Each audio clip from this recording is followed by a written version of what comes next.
There's a couple things in that game that were almost like from a screenplay. Like you couldn't script it. When they played the tape of Dan Campbell at halftime, talking about needing to create turnovers, and Carlton Davis picks off a pass with that as the soundtrack, Campbell saying we need to get turnovers.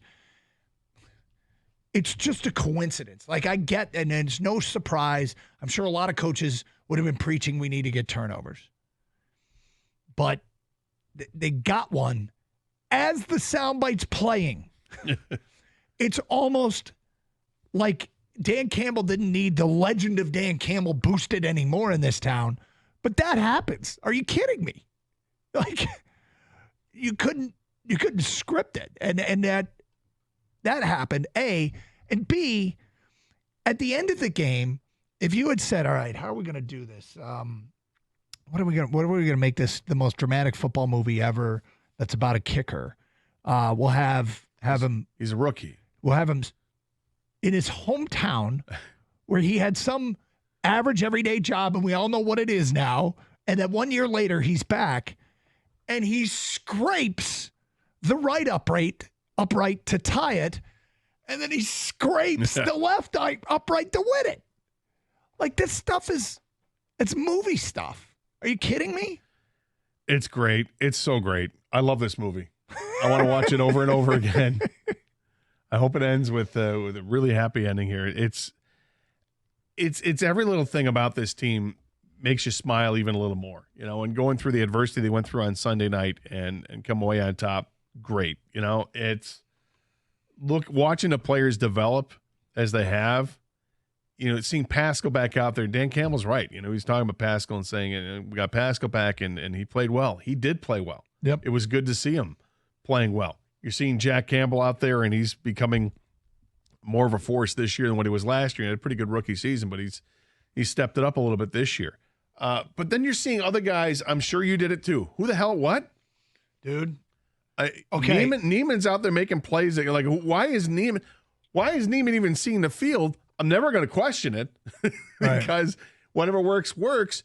And then there was a play where Jamarco Jones, we had a Jamarco Jones sighting. I'm like, I thought that he was he off the team? I didn't think they brought him back to the practice squad. Was he a practice squad guy? I don't remember that. Well, you saw how they used him too. Yes, he played the Dan Skipper role. He went in motion. Did you see this, Khang? He goes in motion, lines up as a wing on the end of the left end of the line, chips a guy, and goes out for a pass. Brilliant. I don't think the play worked, but it was. But it's just the fact that they don't stop. This is what they do. They make you think every time. They're putting it all out there on film. You don't know what to expect with the Lions offense. And their roster is chock full of guys that they get a chance to play on Sunday. There's always somebody they're like, I don't know who the hell this guy is. Mm-hmm. And what does he do? Oh, he's making a play is what he's doing. Okay, good for him. Nice. I swear to God, I thought they're going to run the hook and ladder to get that first down the end of the game to put him in field goal range. Like I'm like this. He's going to pull something out. Ben Johnson's he's a sick bastard. And if you remember the Green Bay game, they did it with St. Brown and DeAndre Swift. Yep. And I thought, all right, here it comes. Like you have to be prepared for anything at any moment when you play the Lions. And you talk about being scripted, Doug, how that game was scripted and everything. Was just like it was like someone wrote this in a movie. Yep. I thought that was the perfect game for the Lions. Of course, it works out perfect game because they end up winning the game, but they needed a wake-up call. Like when they were getting spanked in the first half, and I didn't know what the outcome was going to be. It didn't look good at that moment, but I thought to myself the positive out of this was they were cruising too much, right? Everyone was giving them their flowers every single week, top of the power rankings, everyone just saying how great Ben Johnson is, how great this team is.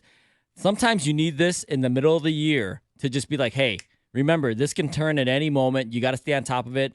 They took their lumps, came back and won the game. And I think now that we know, hey, things are always, you always can work on something in this league, right? There's no given wins any given Sunday, like they always say. So I think it was perfect for this team where they're at. There was one thing that I questioned at the end of the game. I don't know if you guys had the same thing. It's 3rd and 7 with about 40 seconds to go. Mm-hmm. And the clock is ticking. It's 3rd down. You've got 2 timeouts left. I was surprised they didn't run another play to see if they can get closer. but they thought 52 yards is good. We don't need to get any more yardage. I just thought that was strange. I don't know how many teams in a league would say 52 is good enough. So here's the thing. I thought about it in the moment too, and the conclusion I came to is 52 they are very comfortable with, and you always run the risk of a TFL or a holding. Yep.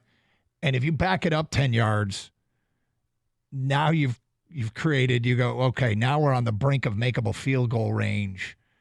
We should have just let it run down.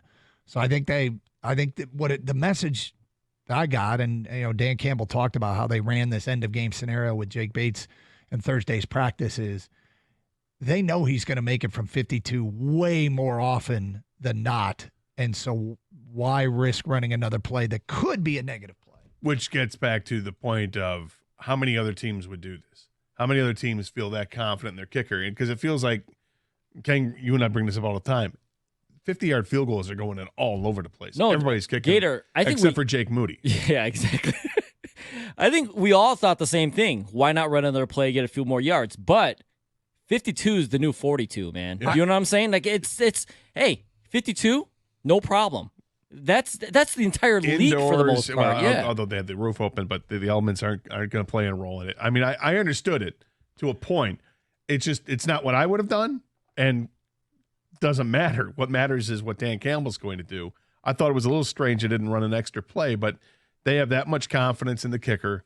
And to your point, Doug, look, they don't want to take a negative play. They certainly don't want to take a penalty. Even if they did, though, they'd still have a chance to make that up because it's still third down. If I heard this correctly, last night during the Monday night game, Josh Carty, the kicker for the Rams, was standing over a 55-yarder, which was going to be a career long. And I think Joe Buck said that now from beyond 50, as he was there, did you hear this by chance? He said, I watched it. He said kickers are now at 71% from beyond 50 yards. Amazing. And so I think you're right. 52 is the new 42, and obviously they were right too. Even if it just shaved the goalpost, it was. I swear that them. hit the flag, the last kick. Dude. But Houston's kicker had made like 11 50-plus yarders, so it's not like this is normal, man. And then he missed the one. He missed a 58-yard. You're gonna miss some point. Was it Tirico or Collinsworth that had the line like, if there was an extra coat of paint on that, that was Collinsworth. That's not going in. My son said to me, if the laces had been turned directly towards it, it might have hit the goalpost. But unbelievable.